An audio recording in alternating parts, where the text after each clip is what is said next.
homes. And I said, well, I usually don't pay a lot of attention to properties that have been on the market for 762 days.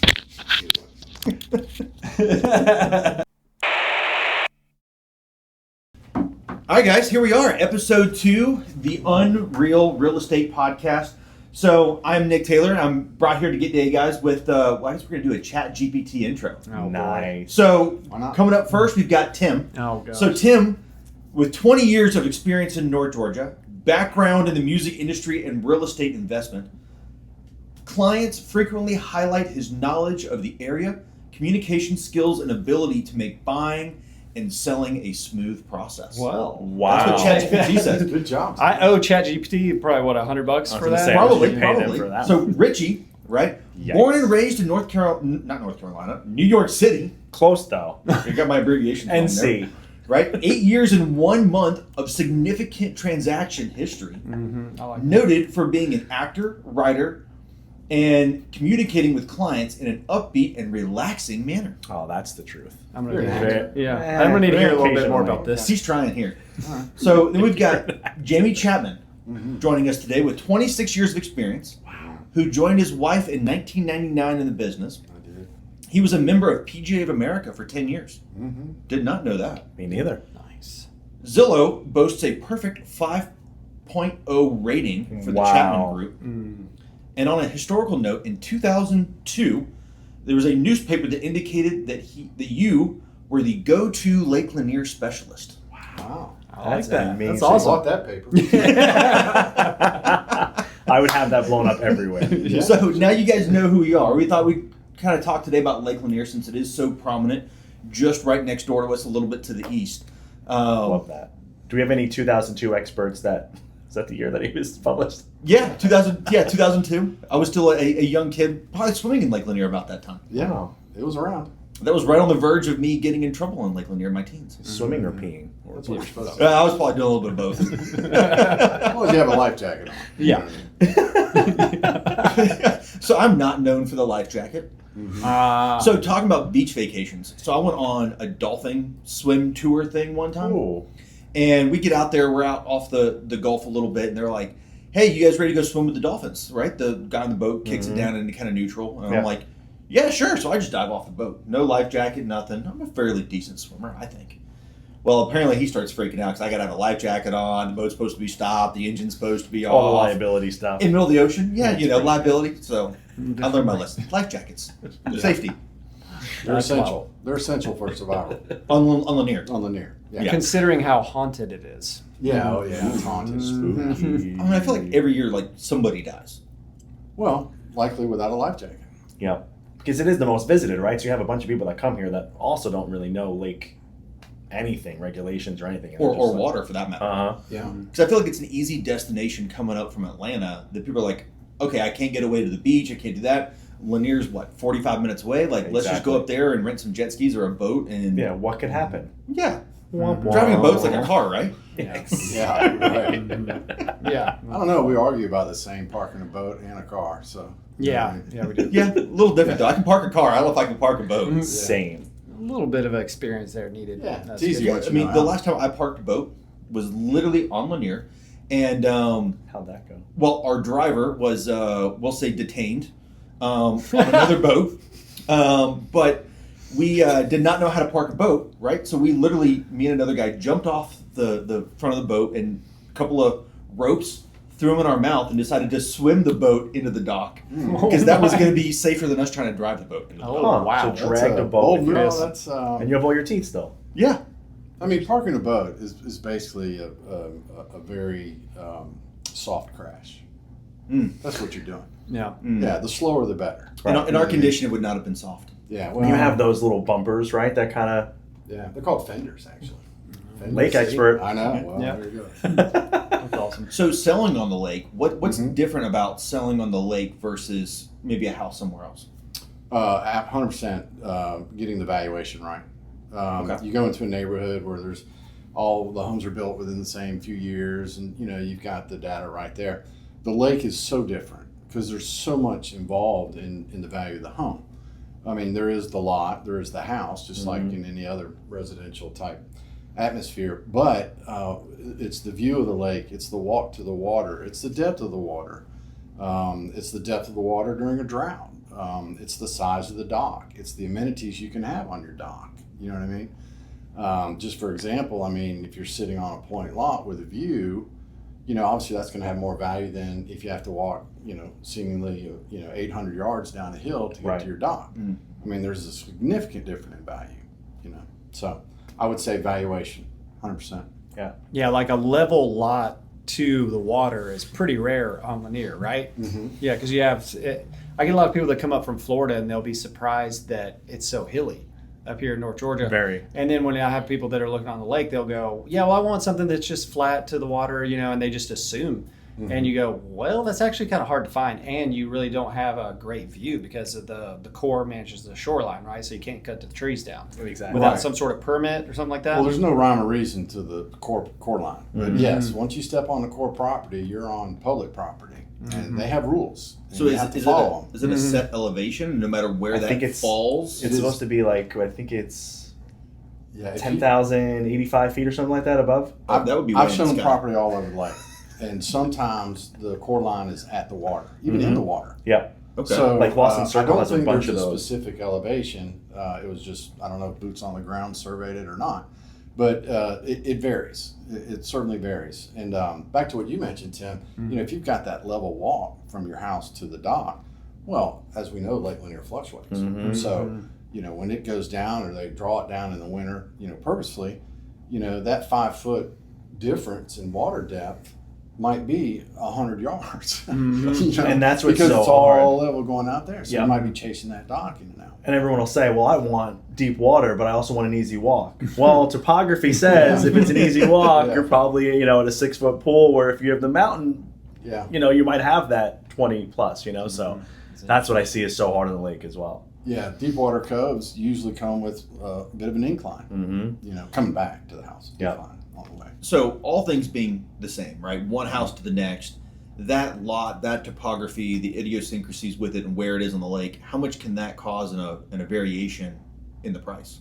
15%, 20%? Well, I would just say you have a dock permit. In other words, the Corps lets you have a dock permit. Well, there's a value to that. Okay. But just because you have a permit and these guys have a permit, the value could be $600,000-$700,000 difference, just because of what you can do, what the size of the dock you can have. Yeah. The view, all the things that go into creating a value. One permit might be worth $100, the other permit's worth $500. Right. $500. $500,000. Woo! And it's, you say dock permit now, there's a moratorium, right? For how long has it been that you can't get? But we're New done. docks, right? That's the other thing about Lake Lanier and why That's it's what's such so a good valuable. investment is because it's a closed market. The Corps of Engineers, they've allowed for 10,600 docks, and they're not creating any more permits. Yes, there is a waiting list, Yeah. but you have to have someone give up their dock permit, which is crazy. Yeah. To be considered. So if you wanted to buy a house today that didn't already have a dock permit, you're looking at the community docks in neighborhoods where you just get a slip, and those are worth upwards to $100,000 in the community just to have the slip. Exactly. Yeah. So there's a lot of ways to skin the cat if you want to get on the water and live near the lake or on the lake. And that all goes into the value. Yeah, we get this question a lot too. What does the process look like to transfer a dock permit from one seller to another? Yeah. Can you articulate? You probably articulate better than I can. Well, yeah, it's frustrating Very. because once that check leaves our area and goes to the Mobile, where they process everything in Alabama, it can take a while. And so I tell them, just be patient. The Corps of Engineers are not set up to take away permits. You know what I mean? You call your ranger, email your ranger, and let them know you're the new owner, and they'll be out in sometimes a couple days, sometimes a few weeks or whatnot, and then you're going to do the paperwork, and then you're going to write the check, and 6 to 12 months later, your permit will come in the mail. Yeah. Yep. But they're not going to be out there Right. fining you because you don't have the permit because it's in their process. Yeah. Got it. So So it's still use your dock. Buy the house. Oh, yeah. use the Yeah. dock. Oh, yeah. It's all Yeah. paperwork. Yeah, it's well, just paperwork. Yeah, it's just a question we get all the time. It's like, Oh, clients why will can't we freak do it out. before? You know, and Yeah, right. you can't Absolutely. do it before. Yeah. You have that nervous buyer, like, I don't have the permit under my name. I can't use it. You're like, just use it. Don't do You'll be anything crazy Yeah. like you would do if you. In the language in your purchase and sale agreement, it has to be the right language because the Corps is not going to put anything in writing that the permit is in good standing. Mhm. I mean, it's a permit, you know what I mean, and it's transferable. But you have to have the right language. They will give you a verbal, say, yep, everything looks good, but they're not going to put anything in writing. So you have to have the special stipulations correct in your purchase and sale agreement to protect your buyer. Yeah. I feel like there's just so many idiosyncrasies with selling on the lake that you really have to know what you're doing. Yeah. Yeah, and we know immediately if we're listing a property and the agent is not familiar with the lake. You know what I mean? We've had offers where they didn't even include the dock as part of the agreement. Jeez. That dock that's out there, the permit holder owns the dock, but it's personal property. Mm-hmm. So if you don't specifically say, then it won't convey. And you can take, what's a new dock, 32 by 32, is like $85,000. Yeah. Yep. Yeah, and then you could have another dock that's worth $3. Some docks, you're like, just come get it and take it. Right. Yeah. But there's rules. You have to dispose of it in the correct manner. Mm-hmm. So in that case, do you just sell the dock off separately and let the dumb agent close on the Right. house? And You Keep it can. yourself and you have that. You can do that. In our situation, we felt it was important to let them know that, hey, we've got an agreement that we can work with. Our intentions were to sell the dock with the property. That happens 95% of the time. Upstanding and individuals. we would ask them to, you got to educate them. audit your offer so that you get the dock. Yeah. And in order to upgrade your dock, there has to be what between each dock? Is it like 50 feet or something like that? It's 50 feet is the benchmark. And so if you're out there and you've got a smaller dock and you want a bigger dock and you can see 40 feet left and 40 feet right at full pull is another dock, then don't waste your time. Right. It's just not worth it. Yeah. And the largest they'll do is 32 by 32. Mm-hmm. People ask, I want a single slip, double slip. It's the footprint in the water that Exactly. the Corps is most interested in. Right. Well, I want a party deck. Well, again, you can do it. It's the footprint.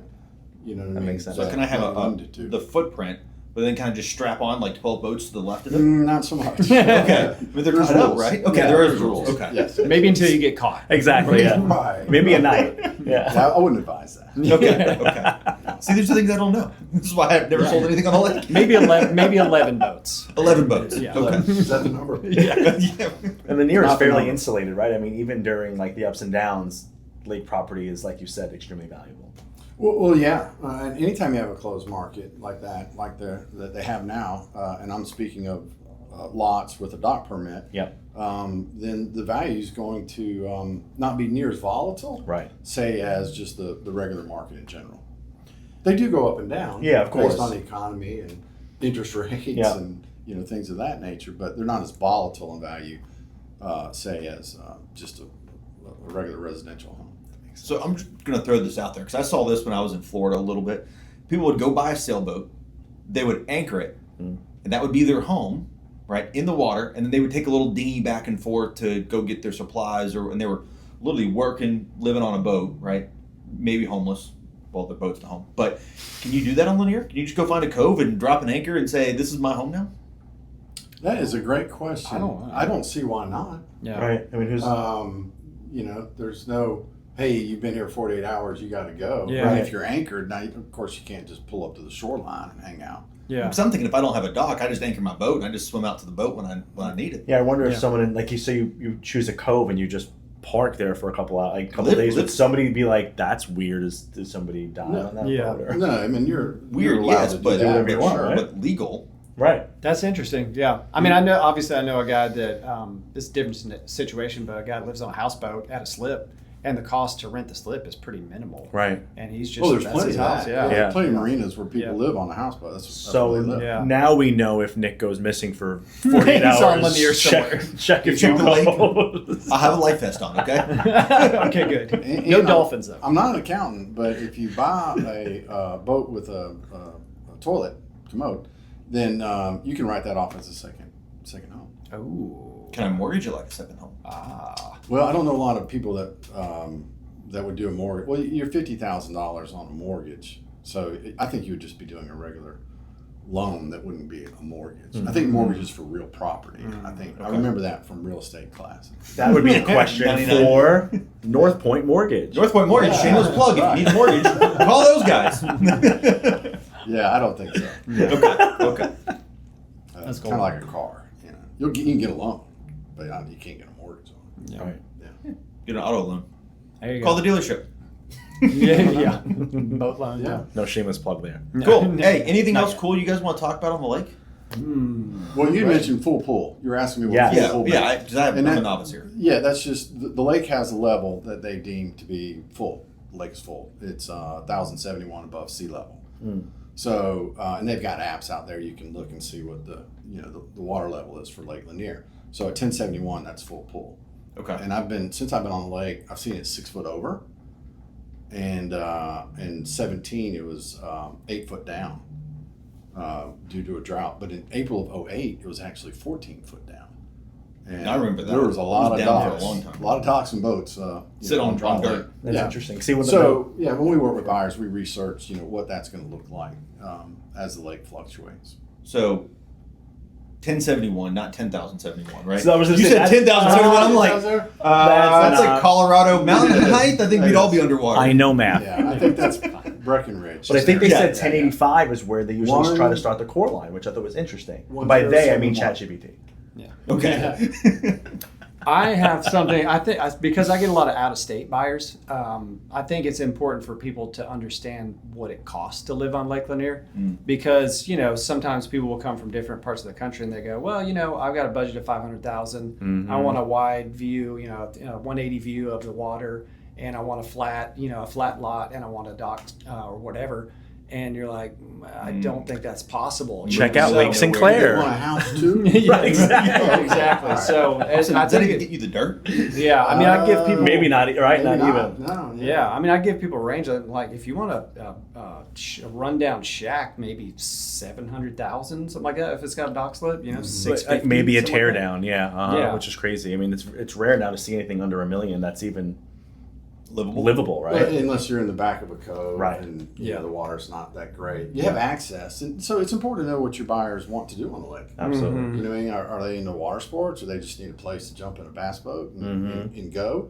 Because all that matters as far as what you can afford. Absolutely. Like for us, I don't do any water sports, and I don't fish, but we like to go on a sunset cruise. We like to go to the restaurants. We like to float at our dock. Do you have a And so- pontoon or a tri-toon or? we tried we graduated. We got old, got the tri-tune. Smooth for the drive. grandkids. Oh yeah, it's like a living room across the lake. I wouldn't know. I never got invited on the boat. Must have been lost in the mail. Post office. But yeah, so all those things matter, not only from the value, but what does your buyer really want in a lake home? Because the answer is not always the same. Yeah. And then you got North Lake and South Lake. Where do Exactly. you work? Where do you commute to?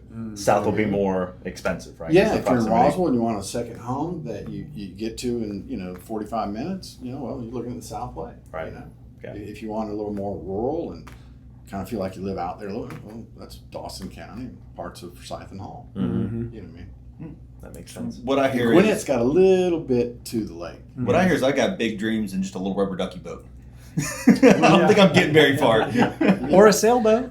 Maybe, yeah. I don't think my wife's No, got a it's little tough. enough sailboat. Gotta have dreams. Come on. We have a client right now that wants $1 million. Like, I won't go above, and she wants that flat walk, XYZ, the unobstructed views, and there's nothing. Not gonna happen. Well, you'll get to know her a lot over the next Oh, year. uh-huh. So, Yep, yeah, you'll yep. be friends. Absolutely. I'm like, have you thought of Lake Sinclair? Yeah. Yeah, which is a totally different lake. I mean, Lake Oconee and Sinclair. I mean, they've got the Georgia Power Dam, Exactly. and they can have like on Lanier, all docks are floating facilities. There's nothing attached to the dirt. Okay.